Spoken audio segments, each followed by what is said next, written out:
이재현의 뉴스 정면 승부 4부, 이번에는 문화로 K를 읽다 시간입니다. 자, BTS가 그래미 어워즈 3개 부문 후보로 지명되면서 3년 연속 그래미 후보 선정이라는 기록을 썼습니다. 또 K-팝 가수 최초로 수상까지 이뤄낼지 관심이 쏠리고 있죠. 또 여기에 조용필 씨, 또 최백호 씨 새 앨범 관련된 얘기도 있는데요. 한 주간의 연예계 소식 김원식 문화평론가와 함께 얘기 나눠봅니다. 안녕하세요. 예, 안녕하세요. 네. BTS가 그래미 어워즈에서 3년 연속 후보로 지명이 됐습니다. 먼저 그래미 어워즈 어떤 건지 좀 설명해 주시죠. 세계의 어느 가수라고 해도 이 상을 한번 받는 게 평생 소원인 상이죠. 네. 전 세계 3대 음악상 중에 하나고요. 사실 다른 시상식과는 달리 현업에 종사하는 아티스트 내지는 이제 엔지니어링들이 참여를 하기 때문에 실제로 권위를 인정받고 있습니다. 다만 그 팬들이 투표하는데 참여하지 않기 때문에 약간 좀 속도가 느립니다. 그래서 인정을 받기까지는 좀 어렵지만 한번 인정을 받게 되면 이제 계속 수상을 하게 되는 역사를 가지고 있는 세계 최고의 권위를 가진 그래미 어워즈라고 볼 수가 있겠습니다. 네. 팝 문화 쪽에서는 뭐 상당히 권위 있는 상이 될 텐데 BTS가 지금 3개 부문 후보에 올랐어요. 예. 이게 3개 부문 후보로 지명된 것 어떤 그 의미가 있는 겁니까? 예, 사실 참 3년 연속이라는 측면에서 굉장히 큰 의미가 있고요. 네. 더구나 이제 처음에는 2개 부분이라고 알려졌었는데 이 3개 부분에 공식적으로 올랐습니다. 베스트 팝 듀오 그룹 퍼포먼스, 베스트 뮤직비디오, 그리고 앨범 오브 더 이어, 그래서 올해의 앨범에 올랐는데요.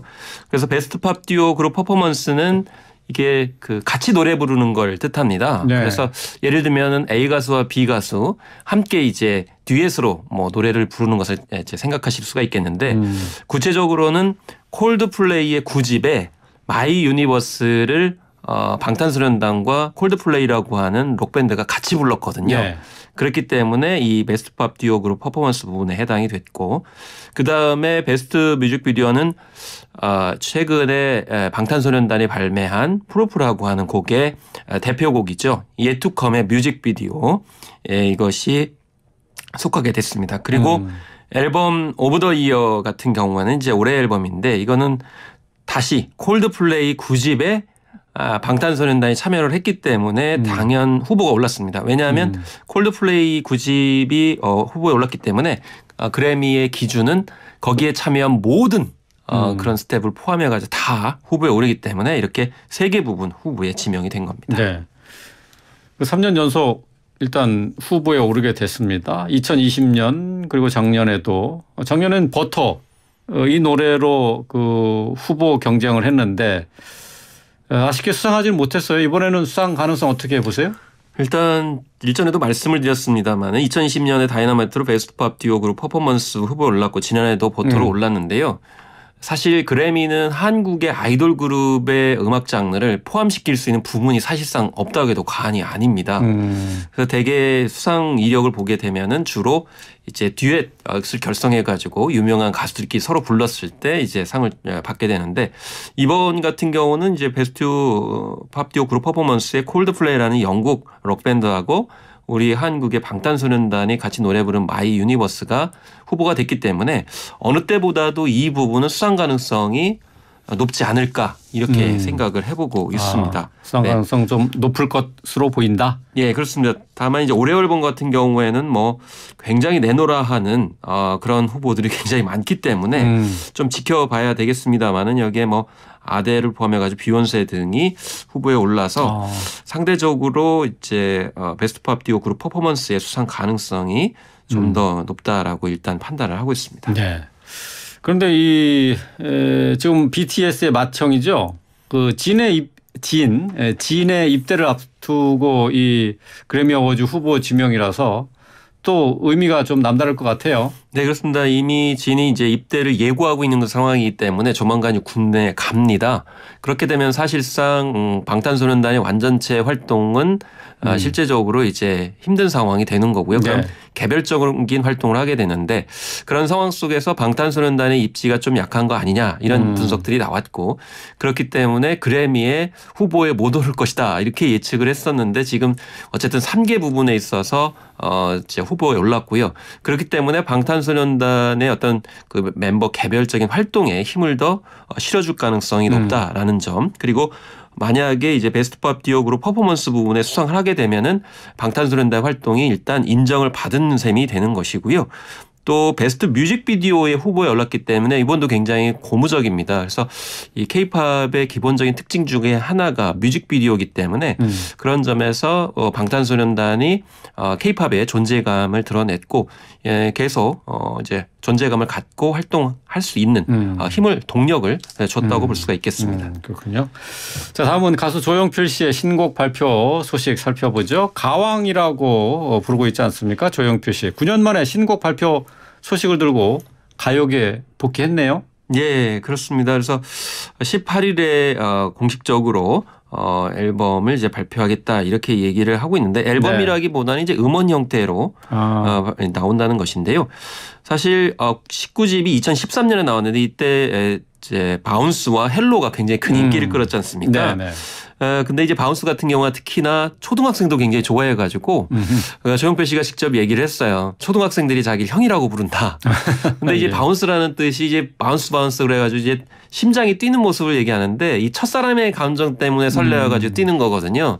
근데 사실 요즘에 초등학생들도 첫사랑이 좀 빠르다고 얘기를 하는데 그런 초등학교의 어떤 첫사랑 심리를 70대의 가수가 이제 같이 호흡했기 때문에 그런 점에서 인기를 끌었는데 이런 점이 앞으로 이제 또 신곡이 어떻게 반영될지 지금 궁금함을 일으키고 있습니다. 네. 2023년 내년이죠. 내년이 조용필 씨 데뷔 55주년이 되는 해라고 하는데 이번 신곡 발매를 기점으로 해서 다시 본격적으로 활동 재개를 하는 것 아니냐 하는 전망이 있죠. 네. 이런 전망이 뭐 낯선 것은 아닌데요. 2013년 19집 헬로를 이제 발매를 할 때 그때 선공개곡이라는 것을 이제 선을 보였습니다. 네. 그 선공개곡이 바로 바운스였습니다. 그러니까 이 본격 앨범을 발매하기 전에 미리 한 곡을 이렇게 선을 보였는데 이게 원래 아이돌 그룹들이 하는 거거든요. 네, 선 먼저 공개를 하는 건데 예전에는 앨범 전체를 그냥 짠 공개하고 본격적으로 활동을 하거나 아니면은 이제 트롯 가수처럼 한 곡만 발표하고 그것으로 활동을 했었는데 이제 조용필 씨는 먼저 아이돌처럼 선 공개를 하고 그 뒤에 앨범 전체를 이제 공개를 했습니다. 지금 11월이기 때문에 2023년이 얼마 안 남았거든요. 그래서 2023년에 전체 앨범을 공개하는 거 아니냐. 그리고서 55주년을 맞이해서 2013년 19집 헬로처럼 본격적으로 앨범을 활동하는 거 아니냐 이런 예측들이 나오고 있는데요.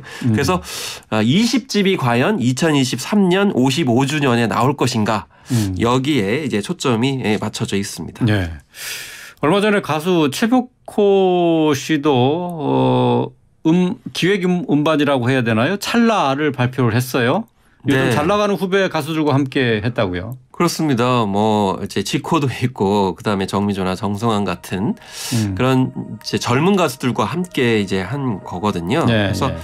이 최백호 씨 같은 경우 후배 가수들하고 이제 협업 작업들을 많이 해 왔었는데 이게 후배 가수들이 그냥 단순히 뭐 피처링을 한다거나 후렴구하는 정도가 아니고 부분 파트를 나눠 가지고 대거 참여를 하고 있는 점. 그러니까 네, 한두 네. 명이 참여한 게 아니고 뭐 5명이 참여하고 있는 그런 상황이기 때문에 기획 협업 음반이다라고 할 정도로 됩니다. 특히 이 찰나라라고 하는 이제 제목을 달고 있는데요.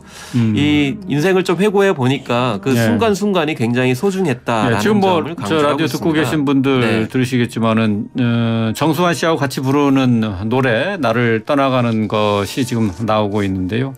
자, 이 앨범의 그 타이틀이 찰나란 네. 거죠. 찰나라는 게 원래는 이제 불교에서 온 건데 예. 굉장히 그 잠깐 순간이죠. 그래서 인생을 회고해서 보니까 그때는 순간순간의 소중함을 잘 몰랐는데 지나고서 생각을 해보니까 그 순간순간의 소중함이 굉장히 귀하더라라는 것인데요. 사실 좀 연령이 지나고 나서야 그 소중함을 하지 않습니까? 그래서 이게 그렇죠. 의미가 있는 것이 젊은 가수들하고 같이 불렀기 때문에 젊은 시절의 그 소중함을 좀 알아라, 인식해라라는 것을 또 가수들이 함께 부르니까 어떻게 보면 세대 소통의 의미다라고 볼 수가 있어서 네. 결국에는 뭐 조용필 일도 그렇고 그 다음에 최백호 씨 같은 경우에도 결국 세대 교감을 하고 있다고 볼 수가 있겠고요. 앞서서 방탄소년단 같은 경우에도 콜드플레이는 1996년에 데뷔한 록밴드예요. 그러니까 결국 전 세계적인 흐름이 또 국내외를 막론하고 세대 교감과 소통이 있다 이렇게 하는 점을 봤을 때 이런 방탄소년단 그리고 조용필, 최백호 씨가 모두 다 의미가 있다. 그래서 K-팝의 어떤 특징이 전반적으로 이렇게 세대 소통에 초점을 맞춘 또 2023년이 될 것으로 전망이 됩니다. 네. 자, 조용필 씨 그리고 최백호 씨의 새로운 시도 큰 의미가 있는 것 같습니다. 오늘 왕년에 왕성하게 활동했었던 분들이 새로 음반을 내면서 다시 이 팬들을 찾아가는 그런 얘기까지 사실 전해드렸습니다. 제일 중요한 게 70대도 80대도 여전히 현역이다라는 것이 굉장히 저는 중요하다고 보고요. 네. 앞으로도 옛 곡만 부르지 않을 것입니다. 알겠습니다. 자, 여기까지 하겠습니다. 김원식 문화평론가와 함께했습니다. 고맙습니다. 예, 감사합니다.